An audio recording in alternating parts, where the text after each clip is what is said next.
Assalamualaikum warahmatullahi wabarakatuh, Pak Igi. Waalaikumsalam. Bagaimana kabarnya siang ini, Pak? Alhamdulillah baik. Ya, alhamdulillah. Maksud dari pertemuan kita hari ini, Pak Igi, adalah untuk melakukan percakapan pra-observasi kelas. Ya, jadi sebelumnya saya sudah hubungi Bapak kemarin ya. Ya, betul. Ya, untuk bagaimana untuk persiapan Bapak untuk diobservasi pembelajaran di kelas, dan Bapak juga sudah mengirim perangkat ajarnya, Pak ya? Ya, saya. betul. Oh ya, ya, jadi saya sudah terima perangkat ajar atau modul ajar yang Bapak susun ya, dan saya sudah lakukan juga perbaikan. Ya, oke. Pada kesempatan kali ini terima kasih banyak ini Pak Egi sudah meluangkan waktu Ya, untuk kita mengadakan percakapan observasi kelas. Untuk observasi kita kali ini apa ini tujuan pembelajaran yang akan Bapak capai nantinya? Oke, tujuan pelajaran yang saya akan lakukan yang pertama itu materi mengenai Islam di Indonesia. Jadi poin pertama bahwa nanti peserta didik itu mampu memahami proses masuknya agama dan Islam di Indonesia. Oh ya. Selain itu, peserta didik juga mampu menganalisis mengenai penyebaran Islam di Indonesia. Oh ya. Oke. Ya, berarti yang untuk mata pelajaran sejarah ya ini Ya, Pak Egi. Ini sebelumnya Pak, ini untuk kelas berapa ya Pak? Untuk nanti kelas 10 Oh, 5. kelas 10 5. Ya, kelas 10. Jadi nanti yang kelas observasi terpilih nanti di kelas 10 5. Betul. Oh iya. Baik Pak Egi, ya pasti nih Pak Egi sudah memikirkan kira-kira area pengembangan apa yang ingin Pak Egi capai dalam proses pembelajaran nantinya. Mungkin bisa Pak Egi jelaskan. Untuk area pengembangan untuk peserta didik, yang pertama saya ingin mengembangkan mengenai nilai disiplin. Oh, Ketika ya. seorang guru masuk, mereka sudah menyiapkan yang pertama persiapan untuk pembelajaran. Setelah itu berdoa, dan juga saya juga dalam mengembangkan dalam manajemen peserta didik. Yang pertama ada tingkat sosial, di mana nanti mereka bisa melakukan sosialisasi, bekerja sama. Itu. Nah, yang paling utama adalah di mana peserta didik harus bertanggung jawab atas mereka nanti apa yang mereka lakukan dalam pembelajaran tersebut.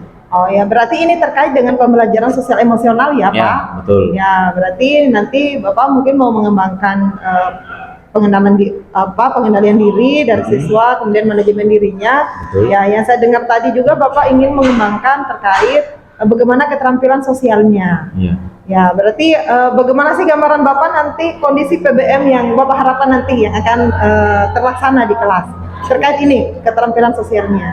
Keterampilan sosial.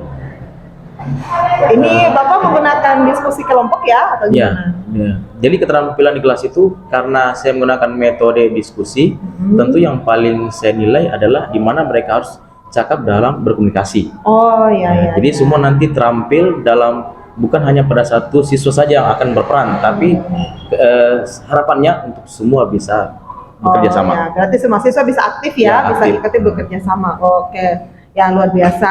Mungkin masih ada area pengembangan yang Bapak capai dari selain seperti tadi untuk disiplin positif, kemudian terkait kompetensi sosial emosionalnya. Untuk pembelajarannya sendiri, apakah mungkin ada yang Bapak ingin capai lebih jauh lagi? Seperti bagaimana teknik pembelajarannya atau apa Pak? Kalau dari saya sendiri, mungkin paling saya tekankan adalah di mana peserta didik itu untuk mengembangkan diri harus memiliki namanya kesadaran diri, semangat untuk belajar. Adapun strategi yang saya lakukan dalam kelas nantinya itu yang pertama untuk materi bisa terrealisasi ke peserta didik. Jadi saya akan menampilkan beberapa gambar mengenai materi tersebut. Setelah itu saya juga menampilkan video-video, dan juga siswa yang memiliki internet bisa share materi di internet agar lebih luas wawasan dalam mendapatkan materi dan dengan mudah. Oh ya, berarti ini seperti Bapak berarti salah satunya Bapak menerapkan juga ada pengembangan di pembelajaran diferensiasi Pak ya? Betul, diferensiasi. Situ ada konten. Ya, oke. Dan juga nanti endingnya mendapatkan sebuah hasil berupa produk. Oh, produk. Ya, harapan Bapak nanti kan ini ada pengembangan diferensiasi konten dan produknya. Kira-kira produk yang sudah Bapak rancang di perangkat ajar atau modul ajarnya seperti apa ini? Produk yang Bapak harapkan ke dari anak-anak? Dalam produk yang saya sudah rancang bahwa nanti mereka saksi pilihan. Ya, di mana pilihan itu yang pertama ada infografis dan juga ada poster, bisa mereka gunakan bebas tergantung mana siswanya nanti senang, karena yang paling utama dalam pembelajaran adalah mereka bisa senang dalam menerima pembelajaran. Oke, wah luar biasa ini Pak Egi. Ya, saya kira ini area pengembangan Bapak sudah luar biasa sekali. Kalau bisa saya konfirmasi kembali Pak Egi ya, berarti Bapak ingin mengembangkan bagaimana penerapan disiplin positif seperti yang Bapak sampaikan tadi, bahwa kebiasaan-kebiasaan positif itu selalu dikedepankan dalam pembelajaran. Ya, kemudian ada pengembangan kompetensi sosial emosional siswa. Ya, saya lihat tadi yang paling kelihatan Bapak ingin mengembangkannya yaitu dari keterampilan sosialnya, bekerja sama secara kelompoknya Pak ya. Ya, kemudian untuk pembelajaran diferensiasi, Bapak ingin mengembangkan pembelajaran yang diferensiasi konten dan diferensiasi produk. Ini menarik Pak Egi.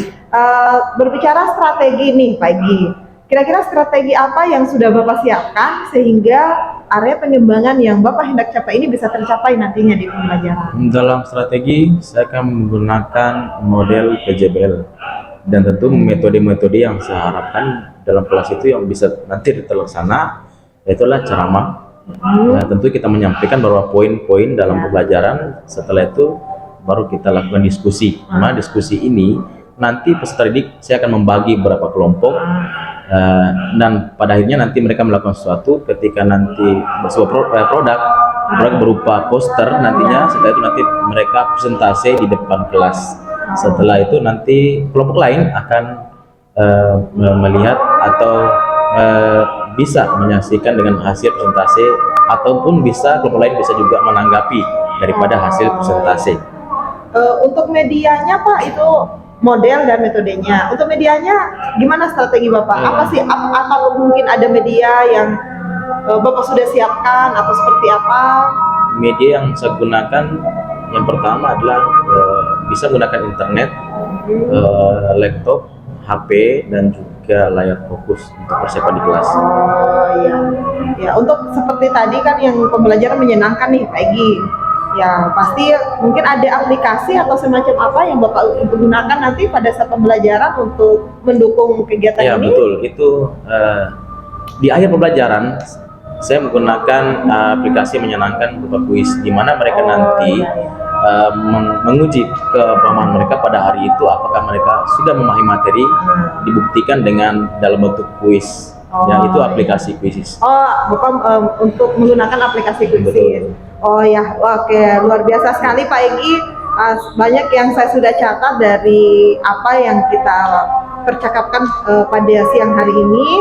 Ya, mudah-mudahan ini bisa tercapai ya Pak Egi. Rencananya ini kelas berapa tadi Pak? 10.5. 10.5 berarti besok Pak ya? Besok. Ya, besok pelaksanaannya. Mudah-mudahan ini bisa terlaksana, dan nanti pastinya kita akan bertemu kembali Pak Egi setelah nanti saya ikut Bapak untuk observasi di kelas. Mohon izin ini Pak Egi, saya akan ikut observasi di dalam kelas Bapak, dan setelahnya kita akan melakukan percakapan kembali untuk melihat bagaimana pelaksanaan dari apa yang sudah Bapak rencanakan. Oke, sukses Pak Egi ya. Makasih banyak Pak Egi atas waktunya ya.